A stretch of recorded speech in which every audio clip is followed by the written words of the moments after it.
Mpendwa msikilizaji na mtazamaji wa Radio Maria Tanzania, karibu katika kipindi hiki cha Mbiu ya Heri ambacho kinakujia moja kwa moja kutoka katika Seminari Kuu ya Kitaifa ya Familia Takatifu Mwendakulima iliyoko Jimbo Katoliki Kahama. Kipindi hiki kitakuwa hewani kila siku ya Jumatano kuanzia saa 8 mchana. Kinachotayarishwa na mafrateli wa teolojia katika Seminari Kuu ya Mwendakulima Kahama. Mpendwa msikilizaji na mtazamaji, katika kipindi chetu cha Mbiu ya Heri tutakuwa na mada yajulikanayo kama maandiko matakatifu katika maisha ya Mkristo, na tutaelezwa kwa kina juu ya mada hii katika vipindi vitakavyofuata. Katika kipindi chetu cha leo cha Mbiu ya Heri tutatoa sehemu ya kwanza ya utangulizi wa mada yetu, maandiko matakatifu katika maisha ya Mkristo, hususan juu ya maandiko matakatifu. Katika kipindi cha leo utakuwa nami Frateli Yohane Makaya kutoka katika Seminari Kuu ya Kitaifa ya Familia Takatifu Mwendakulima iliyoko Jimbo Katoliki Kahama. Ili tuweze kuanza vyema kipindi chetu, tuanze kwa sala. Kwa jina la Baba na la Mwana na la Roho Mtakatifu. Amina.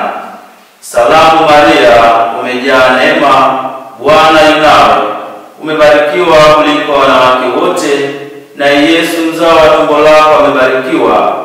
Maria mtakatifu, mama wa Mungu, utuombee sisi wakosefu, sasa na saa ya kufa kwetu. Amina. Atukuzwe Baba na Mwana na Roho Mtakatifu, kama mwanzo na sasa na siku zote na milele. Amina. Kwa jina la Baba na la Mwana na la Roho Mtakatifu. Amina. Mpendwa msikilizaji na mtazamaji, karibu sasa tuanze rasmi kipindi chetu cha leo. Leo tunatoa utangulizi wa mada yetu ambayo ni maandiko matakatifu katika maisha ya Mkristo. Katika sehemu hii ya kwanza, utangulizi wetu, tutaangalia mambo yafuatayo: asili na neno Biblia, lugha za Kibiblia, maana ya neno agano, ufunuo, yaani Mungu kujifunua na kuweka wazi mpango wake wa ukombozi, pamoja na umoja wa Agano la Kale na Agano Jipya. Kwa kuanza, mpendwa msikilizaji na mtazamaji, hebu tutazame sasa kipengele cha kwanza ambacho ni asili na maana ya neno Biblia. Sisi Wakristo tunapozungumzia maandiko matakatifu, tunazungumzia juu ya neno la Mungu, na hivyo kimsingi tunazungumzia juu ya Biblia. Neno Biblia limetokana na neno la Kigiriki biblion, maana yake vitabu. Wingi wa neno biblion maana yake vitabu. Neno Biblia linachukuliwa na kuwasilisha mjumuisho wa vitabu vitakatifu katika Agano la Kale na Agano Jipya. Biblia takatifu ni mkusanyiko wa vitabu vilivyobeba ujumbe wa Mungu kwa wanadamu, vilivyoandikwa na wanadamu kwa uvuvio wa Roho Mtakatifu. Vitabu hivi vinahusu kazi ya Mungu ya kumkomboa mwanadamu. Biblia ni neno la Mungu katika lugha ya kibinadamu. Mwandishi mkuu wa vitabu vya Biblia ni Mungu mwenyewe, aliyetumia waandishi wa kibinadamu kwa kuwavuvia Roho Mtakatifu. Biblia takatifu inayotumika na Kanisa Katoliki ina jumla ya vitabu 72 au 73. Ina vitabu 72 kama kitabu cha Maombolezo na kitabu cha Nabii Yeremia vitahesabiwa kama kitabu kimoja, na ina vitabu 73 kama kitabu cha Nabii Yeremia na kitabu cha Maombolezo vitahesabiwa kama vitabu viwili tofauti. Vitabu hivi 73 vimetofautiana kwa urefu, waandishi, muundo na mtindo wa uandishi, lakini vyote vimeandikwa kwa uvuvio wa Roho Mtakatifu. Kati ya vitabu 72 na vitabu 45 ni vya Agano la Kale na vitabu 27 ni vya Agano Jipya. Agano la Kale limegawanyika katika sehemu kuu 4, nazo ni vitabu vya Musa 5, vitabu vya historia 16, vitabu vya hekima 7 na vitabu vya manabii 18. Agano Jipya vile vile limegawanyika katika sehemu kuu 4, nazo ni Injili 4, kitabu cha Matendo ya Mitume, nyaraka mbalimbali 21 na kitabu cha Ufunuo. Rejea Katekisimu ya Kanisa Katoliki ukurasa wa 120. Mpendwa msikilizaji na mtazamaji, baada ya kuona jiografia ya Biblia Takatifu, hebu sasa tuone kwa ufupi lugha zilizotumika katika uandishi wa vitabu mbalimbali katika Biblia wakati vitabu hivyo vilipoandikwa kwa mara ya kwanza kabisa. Mpendwa msikilizaji, Biblia kwa asili imeandikwa kwa lugha kuu 3: Kiebrania, Kiaramayo na Kigiriki. Kiebrania ni moja ya lugha za Mashariki ya Kati na asili yake ni huko Kanaani, iliyotumika na Abrahamu na kizazi chake chote. Iliimarika zaidi wakati wa utawala wa Daudi na Suleiman. Ilikuwa ndio lugha ya Palestina mpaka karne ya 3 kabla ya Kristo. Kiaramayo ni moja ya lugha ya Mashariki ya Kati ambayo ndiyo lugha iliyokuwa ikitumika Palestina wakati wa Yesu. Ndiyo lugha aliyozungumza Kristo. Kigiriki kilienea Mashariki ya Kati hasa wakati wa utawala wa Alexander Mkuu. Vitabu vingi vya Agano la Kale vimeandikwa kwa lugha ya Kiebrania. Vitabu 39 kati ya 45 vimeandikwa kwa lugha ya Kiebrania. Vitabu vya Agano Jipya isipokuwa Injili ya Mathayo vimeandikwa kwa lugha ya Kigiriki. Vitabu vya hekima ya Sulemani na kitabu cha pili cha Wamakabayo vimeandikwa kwa lugha ya Kigiriki. Sehemu ya vitabu vya Danieli, Ezra, Esther pamoja na vitabu vya Tobiti na Judith na Injili ya Mathayo vimeandikwa kwa lugha ya Kiaramayo. Isipokuwa Injili ya Mathayo, mwanzoni kabisa viliandikwa kwa lugha ya Kiaramayo. Baadaye Injili hiyo ilikuja kutafsiriwa kwa lugha ya Kigiriki. Baada ya kuona jiografia ya lugha za asili za Biblia, sasa twende mbele kidogo na kutazama maana ya neno agano kama lilivyotumika katika maandiko matakatifu. Mpendwa msikilizaji na mtazamaji, agano maana yake ni makubaliano, ahadi, mapatano au mkataba baina ya pande mbili au watu wawili. Katika muktadha wa maandiko matakatifu, agano linahusiana na makubaliano au mkataba kati ya Mungu na watu wake. Agano la Kale lenyewe limebeba makubaliano ya Mungu aliyofanya kwanza na Noa, halafu Abrahamu, makubaliano ambayo mwendelezo wake unaonekana pia kwa Isaka na Yakobo, halafu makubaliano kati ya Mungu na taifa teule la Israeli kupitia Musa. Kama ilivyoandikwa kwa Agano la Kale na Agano Jipya, limebeba makubaliano kati ya Mungu na watu wake. Lakini tofauti kidogo na Agano la Kale,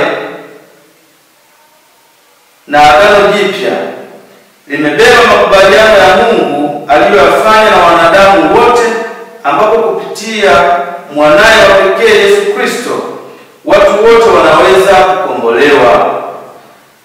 Mpendwa msikilizaji na mtazamaji, katika kuendelea kujenga msingi wa mada yetu, baada ya kuona maana ya neno agano, sasa tutazame kidogo kwa undani kwa kuangalia kile kilichobebwa katika maagano hayo, ambayo kimsingi yamebeba ufunuo wa Mungu.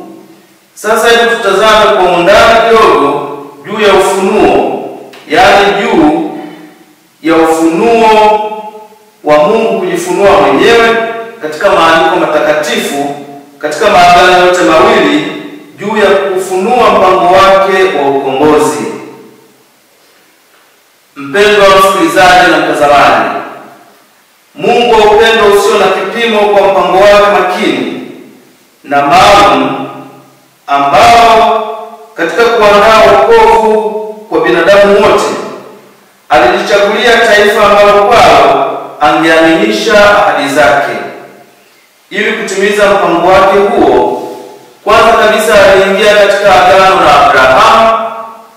Tukirejea katika kitabu cha Mwanzo sura ya 15 aya 18, na kupitia Musa alifanya agano pia na watu wa Israeli. Kwa watu hawa aliokuwa amejipatia, alijifunua kwa maneno na matendo kama Mungu mmoja na wa kweli na hai, ambaye Israeli alikuja kumfahamu kwa njia ya uzoefu katika mahusiano naye. Lakini pia Mungu mwenyewe aliongea nao kwa njia ya manabii, na hivi Israeli aliendelea kumfahamu Mungu siku kwa siku, akipata kuelewa njia zake, na kwa njia hii Israeli alizidi kufahamika zaidi kati ya mataifa mengine. Rejea Zaburi ya 21 ya 29 na 95 pamoja na kitabu cha nabii Isaya sura ile ya 2 aya ya 1 hadi ya 5. Kimsingi ni ufunuo huu wa Mungu kwa mwanadamu ambao umewekwa katika maandishi, ukimjumlisha maneno na matendo ya Mungu.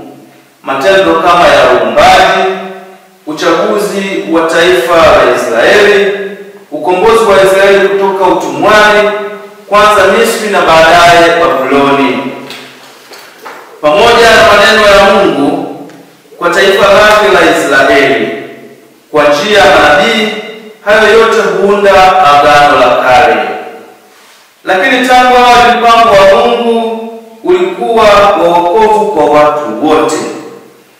Israeli alikuwa ni mfano kwa ajili ya mataifa yote, na hivyo wakati wote Israeli alipaswa kuishi maisha ya ushuhuda wa Mungu mmoja katika kifungu cha agano lililofanywa mlimani Sinai. Ni bahati mbaya Israeli hakuwa mwaminifu kwa Mungu, akimwasi Mungu kwa kuabudu miungu mingine, mfano miungu ya bahari. Kwa namna hii Israeli alikuwa anaweka rehani hadhi yake kama taifa teule, ufalme wa kikuhani na mtu na watu ambao ni milki yake Mungu. Israeli alimsaliti Mungu ambaye ndiye mume wake halisi, aliyemtendea makuu, ikiwemo kupita pakavu katika bahari ya Shamu, akawalisha mana jangwani, akawanywesha walipokuwa na kiu, na akawalinda dhidi ya maadui, na zaidi akawapatia nchi itiririkayo maziwa na asali. Usaliti huu unalinganishwa na uzinzi. Pamoja na ukengeufu huu wa Israeli, Mungu japo aliwaadhibu, lakini hakuwaacha. Aliwatumia misaada mbalimbali kwa njia ya manabii waliowakumbusha umuhimu wa kujirudi na kuishi kadiri ya agano lao na Mungu wao. Kila walipotubu, Mungu aliwahurumia na aliwarudishia hadhi yao ya kuwa taifa teule, mwisho wa siku Mungu kwa njia ya nabii Yeremia aliahidi kufanya agano jipya na watu wake. Rejea katika kitabu cha nabii Yeremia sura ile ya 31 aya ya 31 hadi 34. Agano hili jipya limeratibiwa na kukamilika katika nafsi ya Kristo, ambaye kwa mateso, kifo na ufufuko wake, yale fumbo la Pasaka, amekamilisha na kuratibisha agano jipya kama lilivyotangazwa na Mungu kwa njia ya nabii Yeremia. Rejea waraka wa kwanza wa Mtume Paulo kwa Wakorinto sura ile ya 11 aya ya 24 hadi ya 25, na pia katika Injili ya Mtakatifu Luka sura ile ya 22 aya ya 20. Kwa maneno na matendo ya Yesu alifunua na kuweka wazi mpango wa ukombozi ambao tangu kuwekwa misingi ya ulimwengu ulikuwa katika Mungu mwenyewe. Mpango huo umedhihirisha wazi katika nafsi ya Kristo. Mpendwa msikilizaji na mtazamaji wa Radio Maria Tanzania, tumeona jinsi Mungu alivyojifunua katika maagano yote mawili na jinsi alivyoweka wazi mpango wake wa ukombozi kwa watu wake baada ya kuona ufunuo wa Mungu kwa watu wake katika maandiko matakatifu. Sasa tuone uhusiano kati ya maagano haya mawili, yaani agano jipya na agano la kale. Mpendwa msikilizaji na mtazamaji, ili kupata picha halisi ya umoja uliopo kati ya maagano haya mawili, yaani agano jipya na agano la kale, ni vizuri kwanza tutambue kwamba Mungu aliye uvuvio halisi na aliye mwandishi mkuu wa maagano yote mawili, kwa hekima yake kuu alipanga hivi agano jipya lifichwe katika agano la kale na agano la kale lidhihirishwe katika agano jipya. Ingawa Kristo aliratibisha agano jipya kwa damu yake, rejea katika kitabu cha nabii Yeremia sura ile ya 31 aya ya 3 hadi ya 34, na pia katika Injili ya Mtakatifu Luka sura ile ya 20 aya ya 20.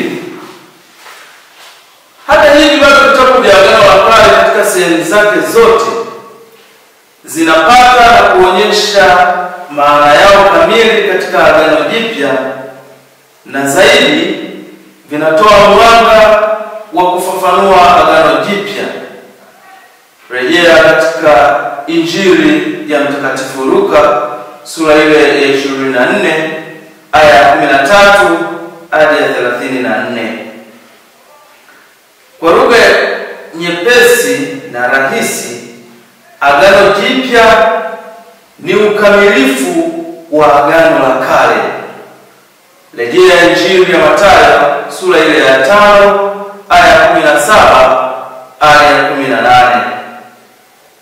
Mpendwa msikilizaji na mtazamaji wa Radio Maria Tanzania, ni muhimu kusisitiza kwamba juu ya uhusiano uliopo kati ya maagano haya mawili, yaani agano la kale na agano jipya, si tu kwamba agano jipya linatambua Biblia ya Kiebrania kama sehemu fungamani ya ufunuo wa Kikristo, lakini pia agano la kale ndipo ilipo mizizi ya Ukristo, ambapo Ukristo unapata nguvu na mwendelezo.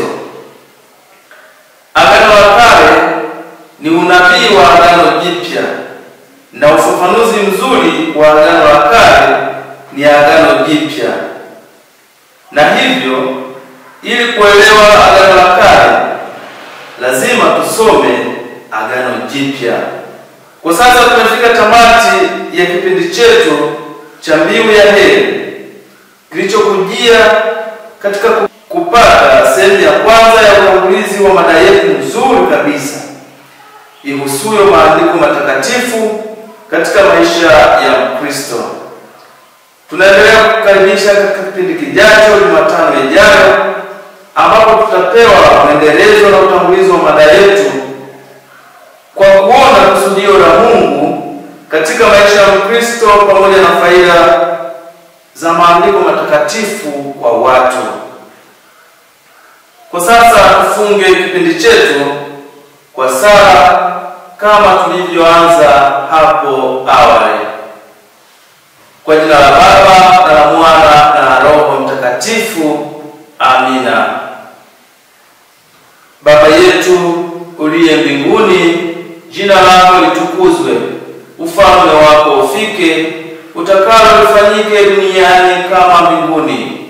Utupe leo mkate wetu wa kila siku, utusamehe makosa yetu kama vile tunavyowasamehe na sisi waliotukosea, usitutie katika vishawishi, lakini utuopoe maovuni. Amina. Moyo mtakatifu wa Yesu, utuhurumie. Moyo safi wa Mama Bikira Maria, utuombee. Mtakatifu Yosefu, utuombee. Kwa jina la Baba na la Mwana na la Roho Mtakatifu. Amina. Mpendwa msikilizaji, kwa niaba ya wenzangu wote tulioshiriki kuandaa kipindi hiki, nipende kukutakia jioni njema na mwendelezo mzuri wa kusikiliza vipindi vijavyo hapo wiki ijayo. Mama Maria, mama wa wote. Tumsifu Yesu Kristo milele.